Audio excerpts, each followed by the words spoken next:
Joining us now with her insight is Hudson Institute senior fellow Rebeccah Heinrichs. The more they talk, the more frightening it is. Rebeccah, why the lack of specificity? It's like they're doing this on purpose to the American people. It certainly is unsettling, and I think the American people deserve to hear from the President of the United States. What are these things flying into our airspace? I don't find it reassuring that Secretary of Defense can tell us that we know for certain that it didn't pose a direct threat to the American people, and yet he won't tell us what it was. So how does he know that it didn't pose a direct threat to the American people if he's not going to give us greater specificity about who was flying it, what was its purpose, and how do we know about it? I mean, they haven't even been able to find the leftover pieces of this thing to be able to kind of look at it and tell us what it is. And so the American people deserve answers, Dagan. You're exactly right. You know, I spent 10 years in politics, Rebeccah, and if there's an easy answer, you give it to the people. But if you're trying to hide something, if there's not a good answer, you do this tap dance, which is what you see the administration doing right now, which means I think this is far more serious than they're letting on. Well, we know that it's deadly serious. I mean, this is the first time in 65 years that NORAD, the command that oversees North America, led by General Van Herk, has actually shot something over our airspace. Yeah. And so we know that it's posing a threat to aircraft flying in that airspace. I would suspect that, you know, the administration is claiming that they could only wait till the gigantic Chinese Communist Party's spy balloon. They couldn't shoot it until it was over the water. I think they would do that differently now in hindsight with the outcry of the American people. You can certainly shoot this thing down if it's over a sparsely populated area, and then you can get the pieces of the thing better once it's on terrestrial, once it's on ground rather than the water. So I think that they would do something different here.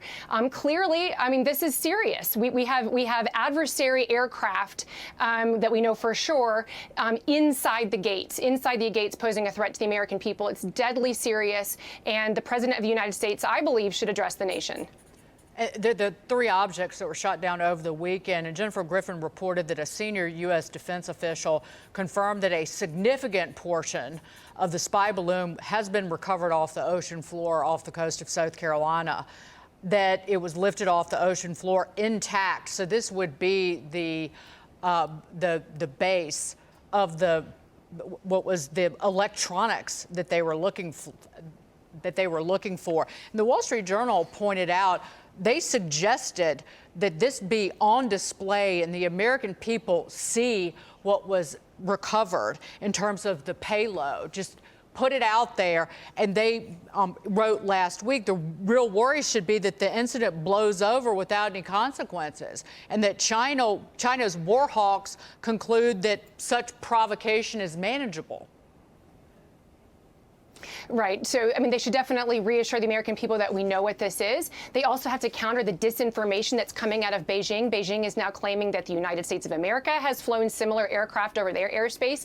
That is a lie. We do not fly spy aircraft into the Chinese Communist Party's airspace. And so for the sake of this information warfare, the Biden administration owes it to us and to our allies and partners to demonstrate that the Chinese Communist Party is lying and that they're almost certainly doing this the world over. I mean, where else are they flying these things into our ally airspace? Have they been saying that they're building this? Remember this Belt and Road Initiative, Dagan, where they claim they're doing infrastructure in all these other parts of the world for these countries? Are they also conducting military activities erroneously, you know, against the will and the say of these host countries? We need to know what else the Chinese Communist Party is doing, and there needs to be a very aggressive response and counter-information, warfare, essentially, demonstrating that the Chinese are lying and that we're the ones that are telling the truth. And this is unacceptable, and the American people won't tolerate it. Rebeccah, I only have 30 seconds left, but what response should we have economically and diplomatically with China? Well, number one, I think this attempt to have a reset essentially with China was always foolish, but that should be over. We're not going to have some sort of climate change cooperation with China, the biggest polluter of the climate anyway. I think we need to actually start putting them on their heels rather than constantly reacting to their provocations. If it means that, yes, of course, economic sanctions, that would be a big one. But I think we also have to rush firepower into the Asia-Pacific region so they understand that we're not going to be pushed over. We're not going to essentially cede international airspace, international waterways to the Chinese. But we're going to have to start making them be on their back heel rather than us constantly being on our back heel. Rebeccah Heinrichs, smart. Thank you for joining us. Appreciate it.